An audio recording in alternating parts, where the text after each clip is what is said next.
Hello, my name is June Greeley, and I'm an associate professor in languages and literature and Catholic studies at Sacred Heart University in Fairfield, Connecticut. I'm speaking to you on March 2nd, and over the past couple of days, we have seen possibly one of the more horrific instances of power asserting itself illegally and unjustly and immorally and violently of one person against another. Vladimir Putin has decided to invade the sovereign nation of Ukraine, a nation that has, in the last 20 years since the fall of the Berlin Wall, lived a peaceful life, seeking to sort of establish itself as its own country, looking to become modernized, possibly looking more to the West than Vladimir Putin has liked, but nevertheless has not threatened any other nation, has not threatened any crime. Has not done anything to the people in its country.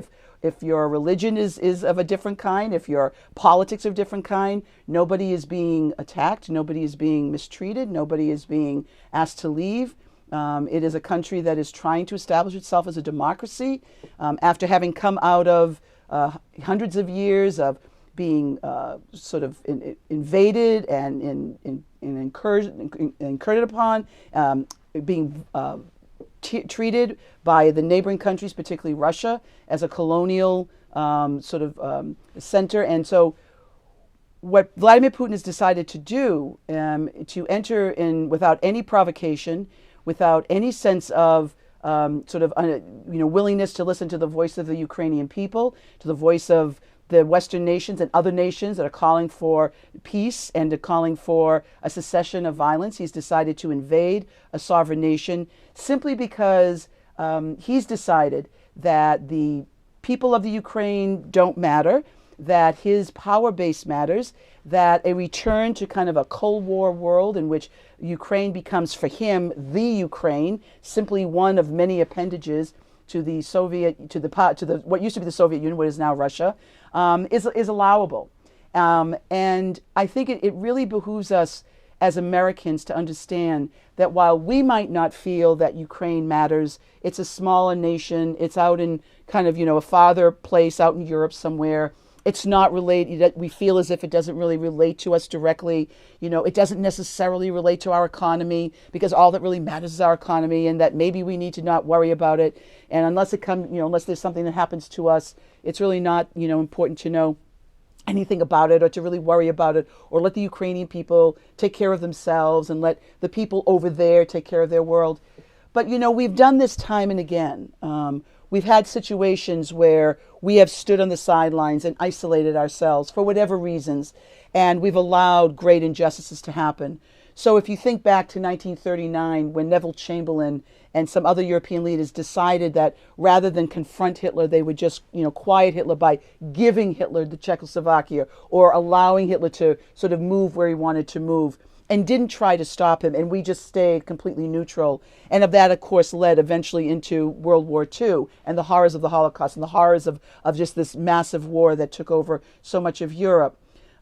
We need to remember that it does matter what happens to a small part of the world, even if it doesn't affect us directly.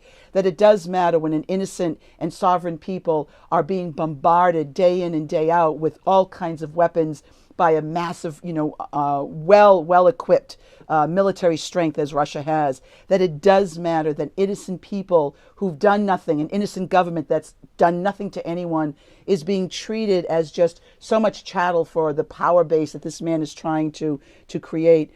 And that it does matter that we don't just rise up and say, gee, this is really bad, or gee, this is really terrible, but that we try to make every concerted effort we can, not just us, of course, but Europe and the other part of the world, but speaking as an American about this, that we have to make our voices clear, and that it's not enough just to say, gee, it's so terrible, but that we have to make this kind of action be seen for the horror and the immoral kind of activity it is. Because if we don't, then what's to stop this from happening again and again? What's to stop this man from going into other countries? What's to stop him from trying to recreate an Iron Curtain again?